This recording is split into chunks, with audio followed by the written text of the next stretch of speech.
Welcome to another episode of the Belvista Studios Show. This is an opportunity for us to explore e-learning solutions that inspire us and figure out how they are done. So what you're seeing on screen at the moment is our Facebook group, and a request came through. So our Facebook group's new, so go over. The links for everything I mentioned in this video will be in the description of the video. But our intention, we applied human-centered design, is to focus on how might I, so find solutions to the challenges you're facing, inspiration, showcase your work or someone else's work, and I learned this the hard way, so share tips or advice. And there's really cool stuff coming through from the inspiration phase, and someone shared an interactive video and another person was like, well, a few people have been like, that's epic, how? So I'm going to show you how we have created an interactive video and then break down how to build it in Storyline. So it's an excerpt from a code of conduct that we did for a client many years ago, actually, probably about 3 or 4. So I'm going to play it for you and then share how you can make one too.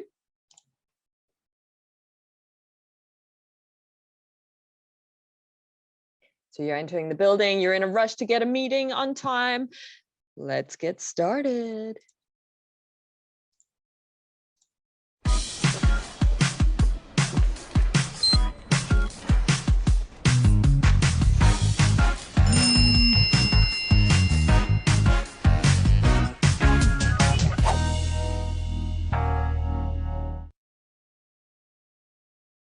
Tick tock, tick tock. What do you want to do? Okay, I am going to do this one.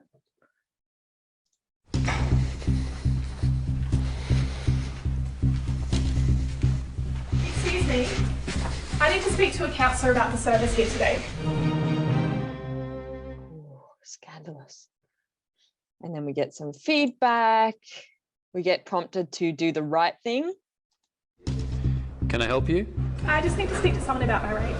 Okay, let me show you where to go.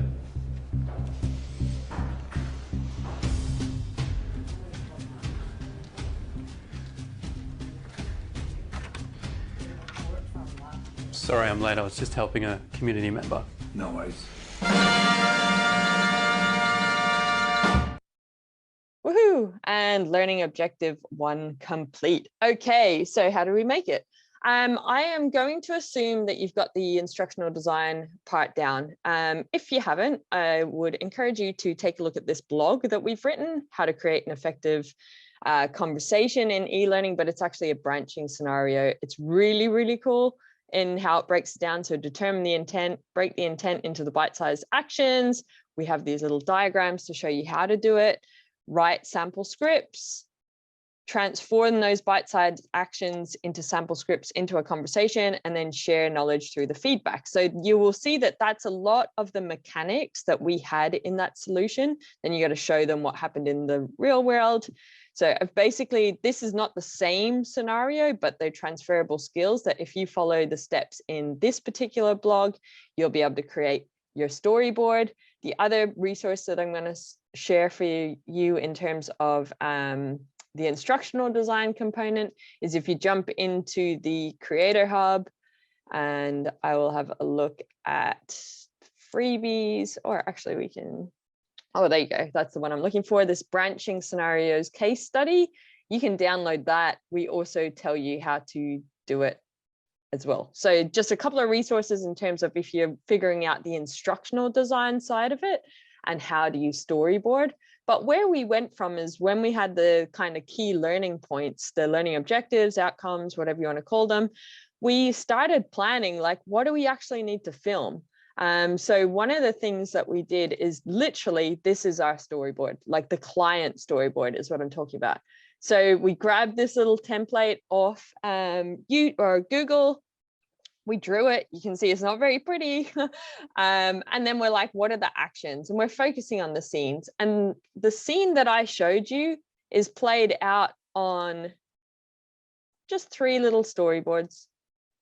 And they're very basic. They're not complex. They're not like things that are going into Disney, Pixar, any of those kinds of places.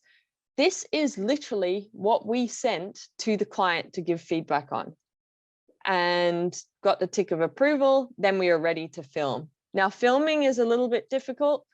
It's not difficult, but it requires planning. So we decided to hire someone who is a videographer. It was our first time doing a lot of video sort of stuff. If I jump back into the Creator Hub, one of the freebies that we have is a filming template, which you can also grab.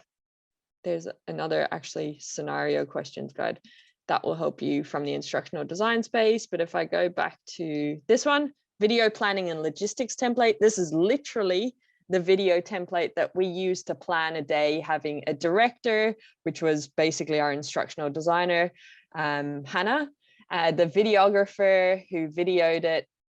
They were also that first person perspective that you saw, and they were the post-production editor, and also working with the client, you know, getting the building, getting the locations, all that sort of stuff. So I encourage you to go grab that.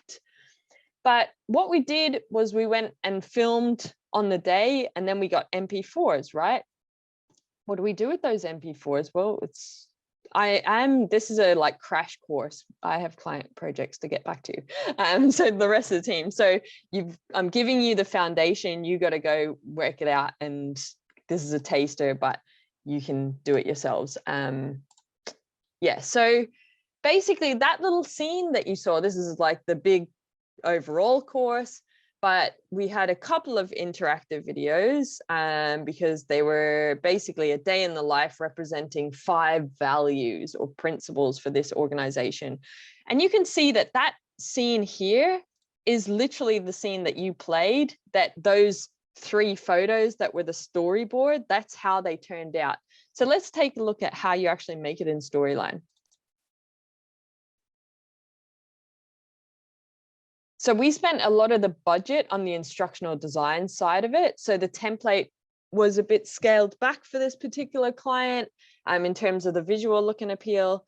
But yeah, because we needed to get the videos right, I decided to hire a proper videographer in this case because I was scared to edit. I really wanted that first person perspective right.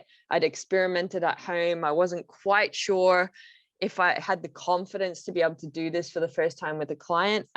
Worked with someone that I trusted. It was really cool. How did I find him initially? Maybe even on Instagram, hashtags is how I found him. But what he was cool, and you actually see him in the video, like in the reflection, if you watch it back, is you can see he's got a little microphone on his chest. He's wearing the GoPro on his forehead. And that's how we got that first person perspective.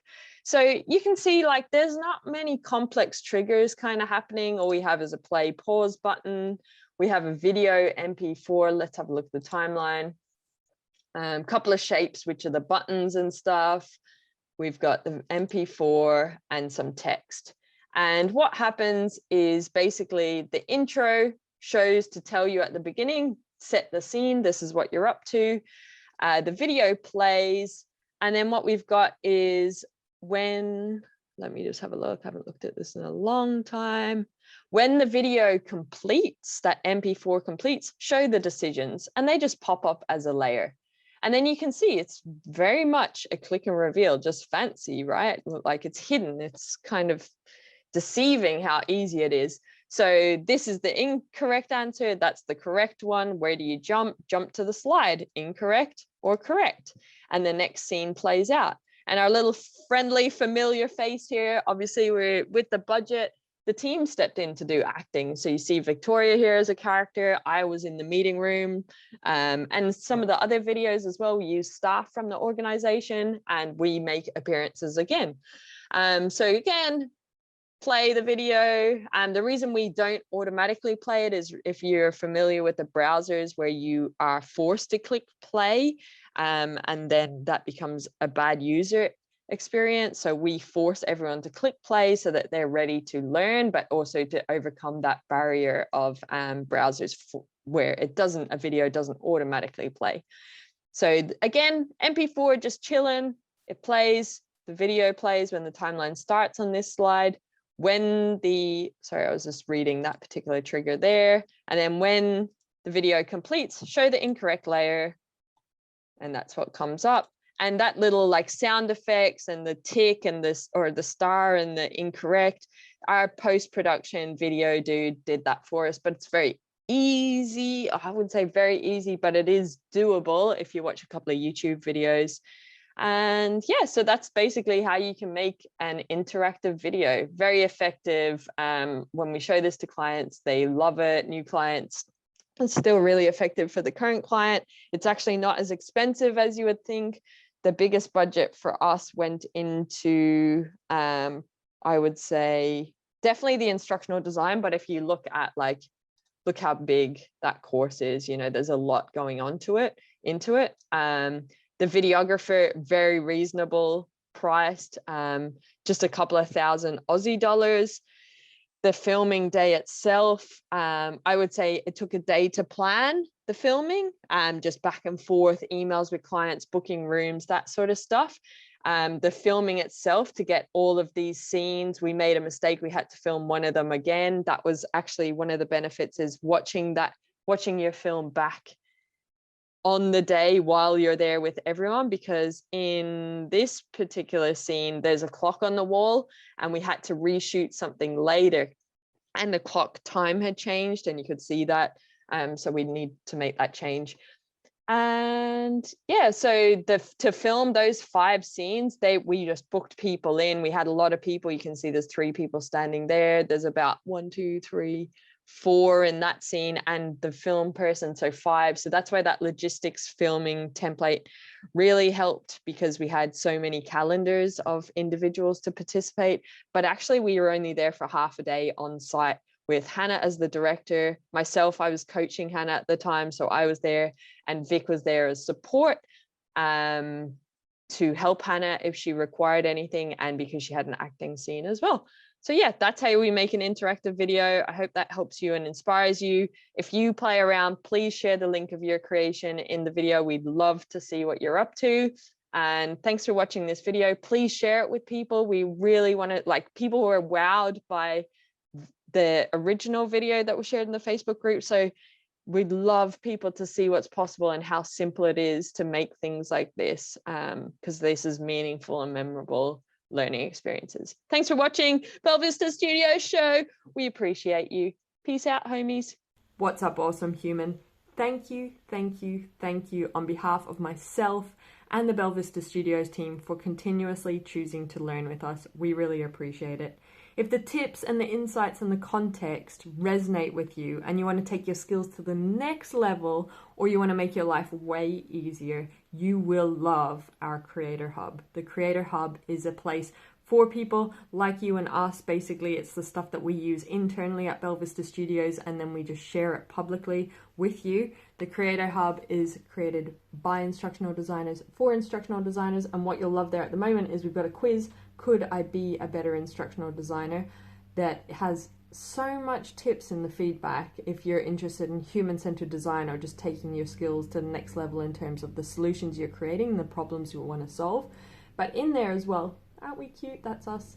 But we've got the coaching courses, freebies, give us gratitude, and also we've got some templates. And basically they're always around the lens of learning experience design, instructional design, and e-learning. So a human-centered design focus is very much what we're about at Belvista Studios. So putting your learners at the heart of a solution and creating something for their needs. So there's the human-centered design stuff, and then we've also got the business stuff. So this is the stuff they don't teach you about when you want to become a freelancer or a consultant in the instructional design world. So go check it out. The link is in the description. You can check out everything that is available for you.